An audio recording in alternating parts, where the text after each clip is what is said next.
Hi, I'm MC Jessie. 大家好，讀你聽2.0，今日繼續讀 Miguel de Cervantes 嘅 Don Quixote， 讀到第50節。呢一節嘅名叫做 Of the shrewd controversy which Don Quixote and the canon held, together with other instance。咁上一回咧就講 Don Quixote 離開咗牛車啦，咁就解決佢嘅需要啦。翻到嚟，牧師咧就問佢點解你表面上咁清醒？咁 rational 咁，但係咧，你另一方面咧，又將呢個遊俠精神擺到咁前啊，同現實混淆咗咁樣。咁當Quixote咧就回覆佢啦，就係話你唔可以將遊俠嘅世界當成完全虛構，因為實在有太多人都相信呢個世界上係真係有遊俠嘅存在，同埋佢係有佢嘅典故，有佢嘅故事，而呢啲係完全係流傳喺人間嘅，喺歐洲各國咧都係流傳緊嘅。佢哋嘅真實程度咧就有如太陽帶俾你光同暖，冰塊嘅冰凍啦，同埋大地嘅滋養一樣都係事實。咁然之後咧，當 Quixote 就舉咗好多例子係真實噶啦，同埋一啲係傳說噶啦，去支持佢論點。呢個辯論咧係精彩嘅。好，我哋睇下呢一節當 Quixote 做咗啲咩言論要發表啦。跟住我哋交俾 Costa 同大家讀嚟聽。A good joke that, returned Don Quixote.Books that have been printed with the king's license, and with the approbation of those to whom they have been submitted, and read with universal delight, and extolled by great and small, rich and poor, learned and ignorant, gentle and simple, in a word, by people of every sort, of whatever rank or condition they may be, that these should be lies, and above all, when they carry such an appearance of truth with them.For they tell us the father, mother, country, kindred, age, place, and achievements, step by step and day by day, performed by such a knight or knights. Hush, sir, utter not such blasphemy. Trust me, I am advising you now to act as a sensible man should. Only read them, and you will see the pleasure you will derive from them.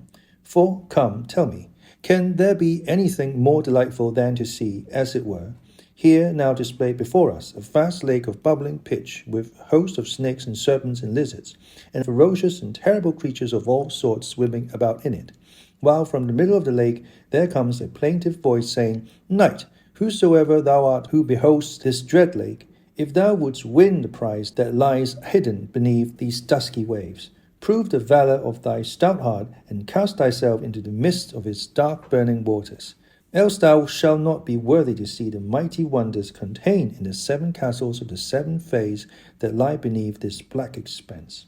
And then the knight, almost ere the awful voice has ceased, without stopping to consider, without pausing to reflect upon the danger to which he is exposing himself, without even relieving himself of the weight of his massive armour, commending himself to God and to his lady, plunges into the midst of the boiling lake, and when he little looks for it,or knows what his fate is to be, he finds himself among flowery meadows, with which the Elysian fields are not to be compared.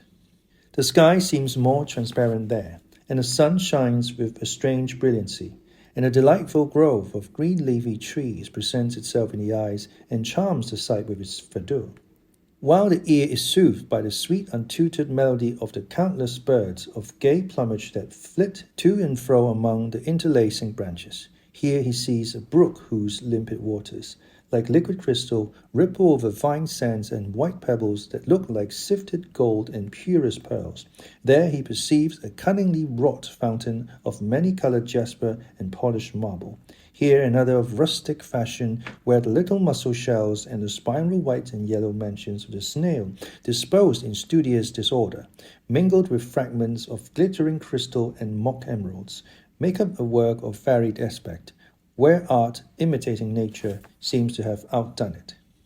Suddenly there is presented to his sight a strong castle or gorgeous palace with walls of massy gold, turrets of diamond and gates of jacinth. In short, so marvellous is its structure that though the materials of which it is built are nothing less than diamonds, carbuncles, rubies, pearls, gold, and emeralds, the workmanship is still more rare.And after having seen all this, what can be more charming than to see how a bevy of damsels come forth from the gate of the castle in gay and gorgeous attire, such that, were I to set myself now to depict it as the histories describe it to us, I should never have done. and then how she, who seems to be the first among them all, takes the bold knight who plunged into the boiling lake by the hand, and without addressing a word to him, leads him into the rich palace or castle, and strips him as naked as when his mother bore him, and bathes him in lukewarm water, and anoints him all over with sweet-smelling unguents, and clothes him in a shirt of the softest sandal, all scented and perfumed, while another damsel comes and throws over his shoulders a mantle which is said to be worth at the very least a city, and even more. How charming it is, then, when they tell us how, after all this, they lead him to another chamber where he finds the table set out in such style that he is filled with amazement and wonder, to see how they pour out water for his hands distilled from amber and sweet-scented flowers, how they seat him on an ivory chair, to see how the damsel wait on him all in profound silence, how they bring him such a variety of dainties that the appetite is at a loss which to select, to hear the music that resounds while he is at table, by whom or whence produced he knows not. And then when the repast is over and the table is removed, for the knight to recline in the chair, picking his teeth perhaps as usual, and the damsel, much lovelier than any of the others, to enter unexpectedly by the chamber door, and herself by his side, and begin to tell him what the castle is, and how she is held enchanted there, and other things that amaze the knight and astonish the readers who are pursuing his history. But I will not expatiate any further upon this, as it may be gathered from it that whatever part of whatever history of a knight-errant one reads, it will fill the reader, whoever he be, with delight and wonder. And take my advice, sir, and as I said before, read these books and you will see how they will banish any melancholy you may feel and raise your spirits should they be depressed. For myself, I can say that since I have been a knight-errant, I have become valiant, polite, generous, well-bred, magnanimous, courteous, dauntless, gentle, patient, and have learned to bear hardships, imprisonments, and enchantments. And though it be such a short time since I have seen myself shut up in a cage like a madman, I hope by the might of my arm, if heaven aid me and fortune forth me not, to see myself king of some kingdom where I may be able to show the gratitude and generosity that dwell in my heart. For by my faith, Signor, the poor man is incapacitated from showing the virtue of generosity to anyone, though he may possess it in the highest degree, and gratitude that consists of disposition only is a dead thing, just as faith without works is dead. For this reason, I should be glad were fortune soon to offer me some opportunity of making myself an emperor, so as to show my heart in doing good to my friends, particularly to this poor Sancho Panza, my squire, who is the best fellow in the world. And I would gladly give him a county I have promised him this ever so long, only that I am afraid he has not the capacity to govern his realm.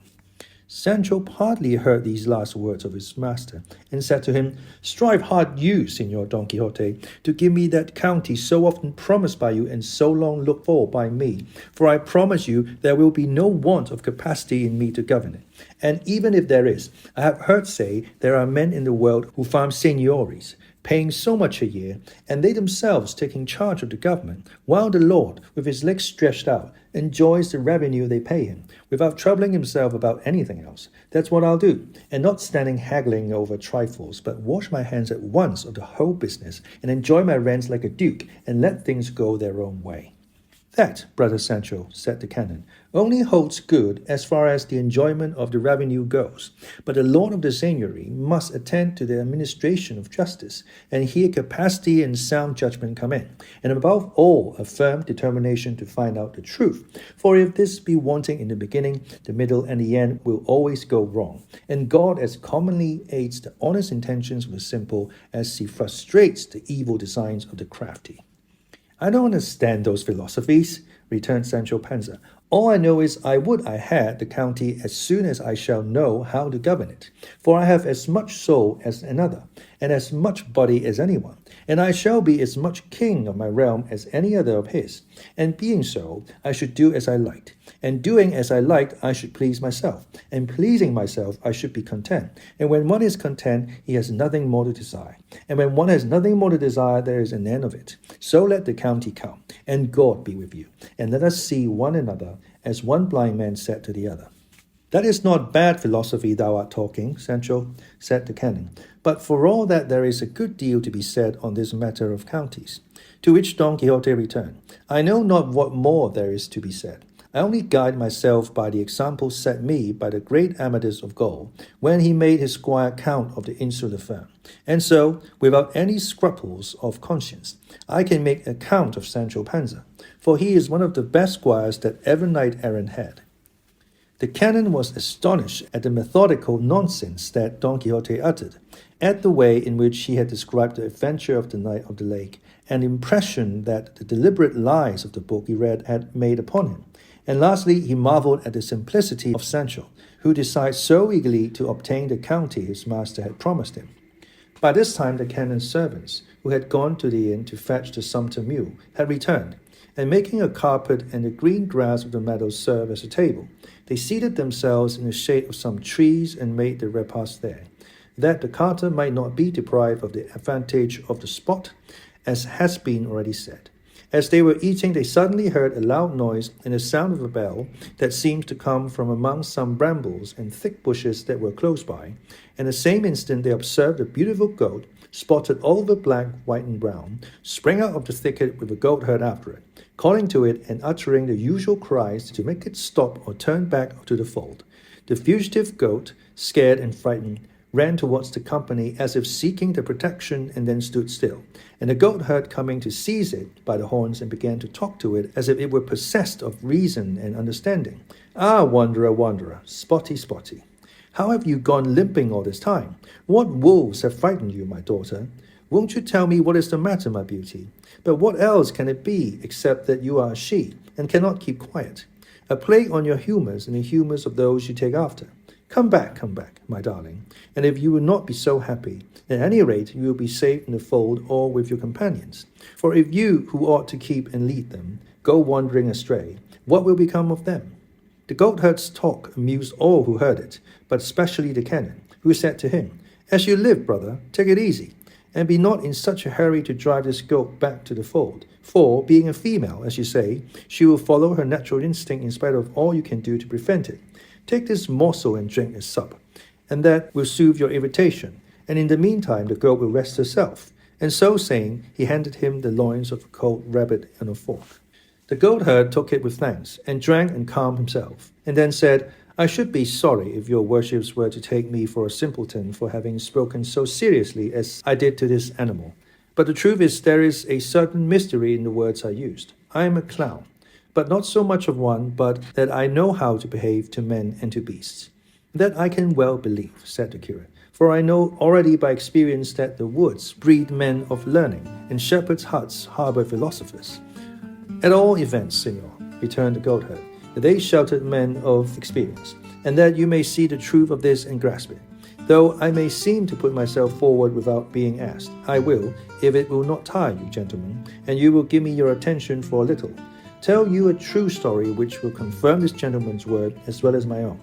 To this Don Quixote replied, "Seeing that this affair has a certain colour of chivalry about it, I, for my part, brother, will hear you most gladly, and so will all these gentlemen, from the high intelligence they possess and their love of curious novelties that interest, charm, and entertain the mind, as I feel quite sure your story will do. So begin, friend, for we are all prepared to listen." "I draw my stakes," said Sancho, "and will retreat with this pasty to the brook there, where I mean to victual myself for 3 days. For I have heard my lord Don Quixote say that a knight-errant squire should eat until he can hold no more, whenever he has the chance, because it often happens them to get by accident into a wood so thick that they cannot find a way out of it for 6 days. And if the man is not well filled, or his alforjas well stored, there he may stay, as very often he does, turn into a dried mummy." "Thou art in the right of it, Sancho," said Don Quixote. "Go where thou wilt, and eat all thou canst, for I have had enough, and only want to give my mind its refreshment, as I shall by listening to this good fellow's story." "It is what we shall all do," said the canon, and then begged the goatherd to begin the promised tale. The goatherd gave the goat, which he held by the horns, a couple of slaps on the back, saying, "Lie down here beside me, Spotty, for we have time enough to return to our fold." The goat seemed to understand him, for as her master seated himself, she stretched herself quietly beside him and looked up in his face to show him she was all attention to what he was going to say. And then in these words he began his story. 唔該晒 Costa，簡單嘅一節啦。Don Quixote 同埋牧師就嚟到一個地方，就遇到呢個高靴。咁高靴咧就對住佢嘅羊啦，就講一啲說話出嚟啦，好似同佢交談咁樣。咁眾人咧就覺得佢好有趣，叫佢喂，不如你講你嘅故事俾我哋聽啦。咁 Central 咧知道又要聽故事啦，而佢自己咧只係想食飽啲啫吓，咁就話咁你不如俾我去另外一邊食啦吓，你哋慢慢聽啦咁。咁Don Quixote就話好啊，你去啦，但係咧冇一隻食夠啦，我咧就只係想要啲精神食糧啫，咁希望咧可以聽下故仔。好，我哋睇下呢字有啲咩字同大家分享。Approbation Approbation 名詞嚟嘅 approval or praise 讚美啊，認同啊。Unguent 呢個字比較少見 Unguent Unguent 名詞嚟嘅soft, greasy or viscous substance used as ointment or for lubrication. 一啲軟膏啦，潤滑膏啦。Expatiate E-X-P-A-T-I-A-T-E 動詞嚟嘅 speak or write in detail about 長篇大論啦，詳述啦。呢個字就讀嗰陣時候咧就唔係讀 expatiate 係讀 expatiate。咁佢就有個 irregular 喺度啦，就轉咗係 B 啦 ，P expatiate。好，今日讀到呢度，下一次再用第一度你聽，拜拜。If you like this video, make sure to comment, like, share and subscribe to Costa. See you next Friday.